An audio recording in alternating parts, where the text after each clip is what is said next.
je suis con, j'avais pas déclenché.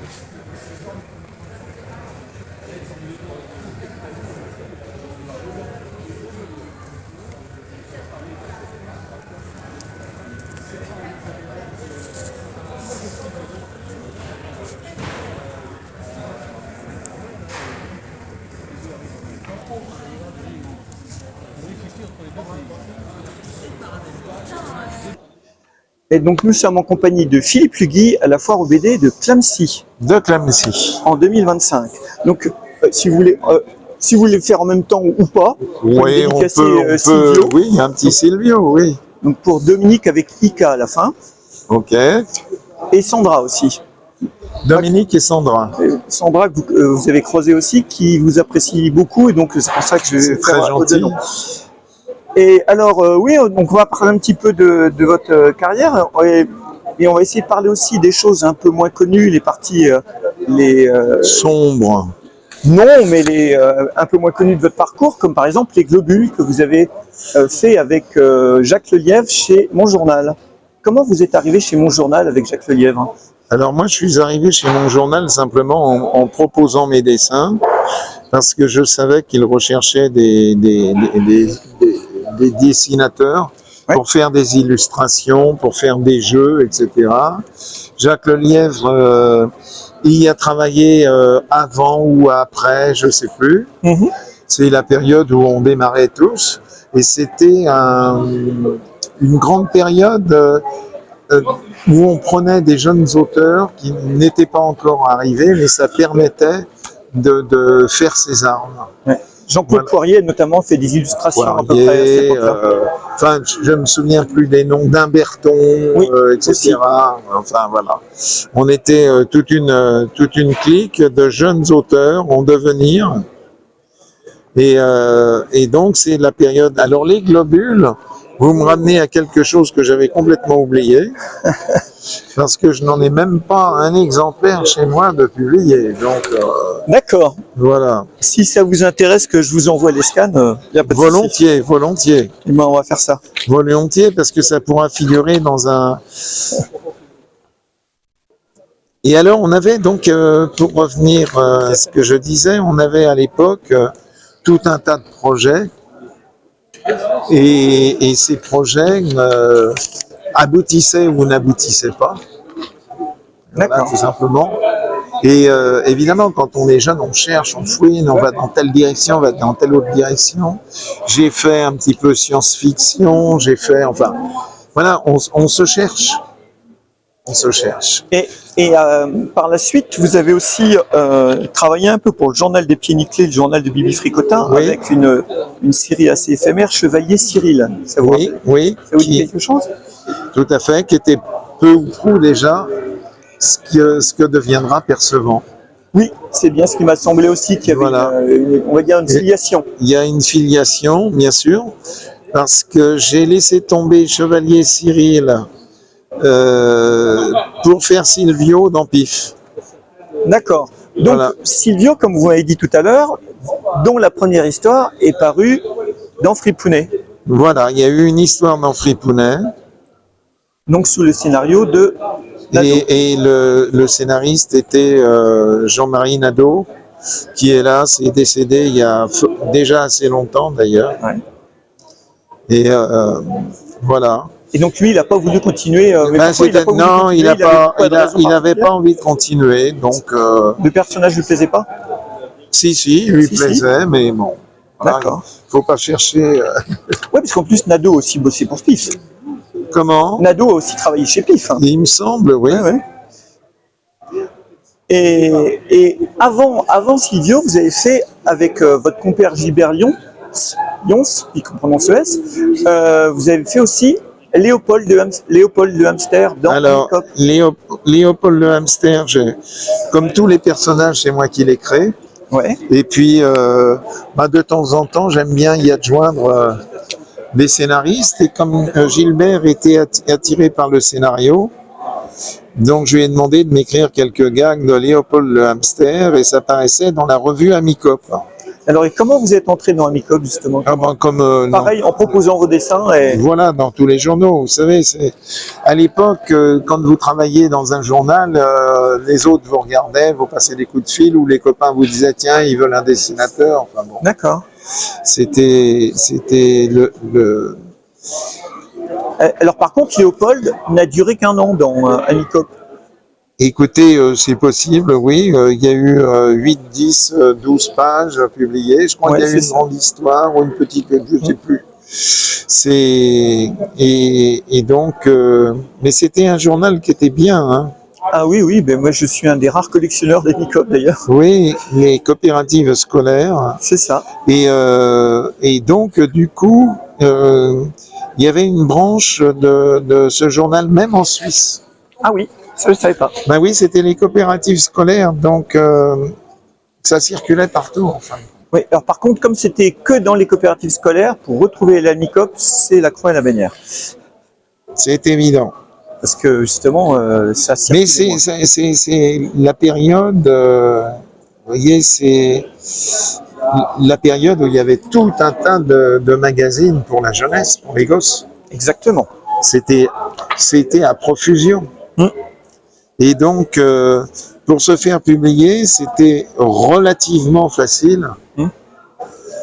Parce qu'ils étaient demandeurs. J'ai commencé aux éditions, enfin j'ai commencé, parmi les premières histoires que j'ai publiées, c'était aux éditions Chapelle, Ouais. dans Princesse, Frimousse, tous ces trucs-là. Et alors, justement, ça, je n'ai pas trouvé trace de ça. Je l'ai lu que vous avez publié chez Chapelle, mais vous avez publié quoi? Alors, c'était des dessins, des histoires? Il y a eu des histoires, il y a eu des dessins, il y a eu tout un tas de choses dont je ne me souviens plus, D'accord. parce qu'à l'époque, on ne nous rendait pas les originaux. Et c'était signé? Ça vous rappelez ou Oui, Oui, vous mais les les signez. originaux partaient dans la nature. Ouais, Les d'accord. 3/4 du temps étaient détruits. Oui.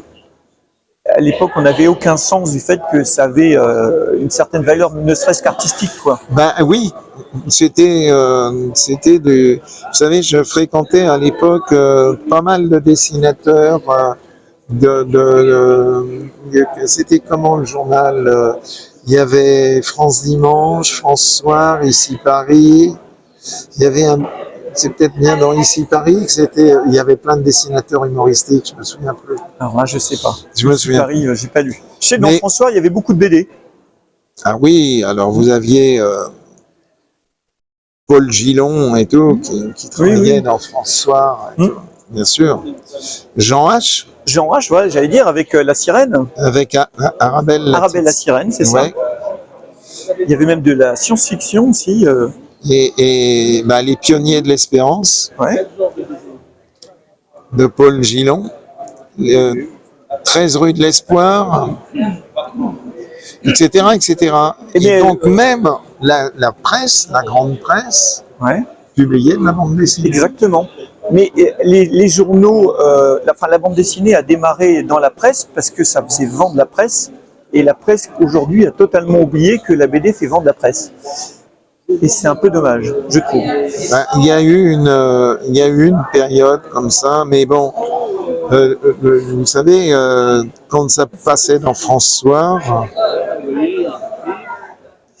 Soir vendait 1 million d'exemplaires chaque jour. C'est vrai, bien sûr. C'était colossal. Oui, oui, oui, bien sûr. Oui, c'était une époque totalement C'est une différente, autre époque, hein. où la télé avait moins grand rôle. Et puis, alors, je parle même pas d'Internet et des jeux vidéo. Ben voilà, donc là maintenant, tout a changé. Alors, et vous, apparemment, vous auriez rencontré Gilbert dans le journal chez SPE, donc pour le journal Les Pieds Nickelés, c'est comme ça que Au ça s'est pied passé. nickelé, ouais, on s'est rencontrés à cette époque. D'accord, lui faisait quelque chose là-bas alors. Oui, alors je sais plus quoi, il Oh, faudra je lui demanderai. le lui demander. Oui, il est à côté. Mais et j'ai connu aussi un autre auteur qui s'appelait Christian Gine, Ah oui, qui s'appelle Christian Oui, Gine. oui, oui. Il n'est pas mort. et qui a dessiné d'ailleurs beaucoup pour Trio aussi, Oui, oui. effectivement, qui faisait de la BD humoristique. Oui, il faisait, je sais plus ce qu'il faisait, mais bon. Et donc voilà. Et petit à petit, puis après, Il y a eu Glénat, qui a commencé, qui était un passionné de bande dessinée, qui a commencé en faisant des fanzines. Oui, c'est vrai. Et qui est devenu maintenant un des plus gros éditeurs de France. Donc, comme quoi, on peut partir de tout petit et que j'ai connu à ses tout débuts. D'ailleurs, je vais le voir la semaine prochaine, Jacques. Alors, il y a aussi un autre épisode qui est moins connu, où justement à l'époque vous ne signiez pas, c'est le studio Five Star. Oui. Alors, ça, c'est autre chose. Là, c'est la reprise d'Albator en bande dessinée pour les éditions d'Argo.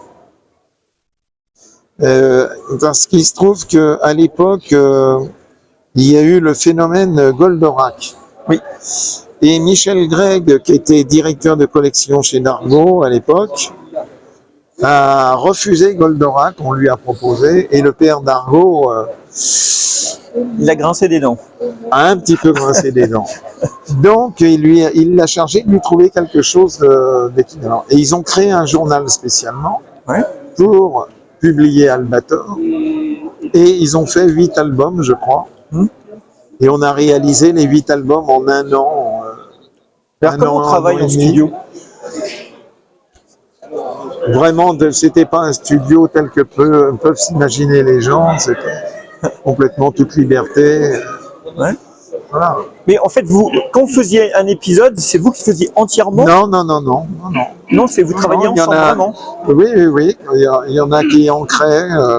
On me mettait souvent à l'ancrage parce que j'avais un ancrage qui rappelait un peu le dessin animé. Oui, d'accord. On me mettait au décor. J'ai fait des couvertures. Enfin bon, on répartissait le boulot. D'accord. Et pourquoi Five Star?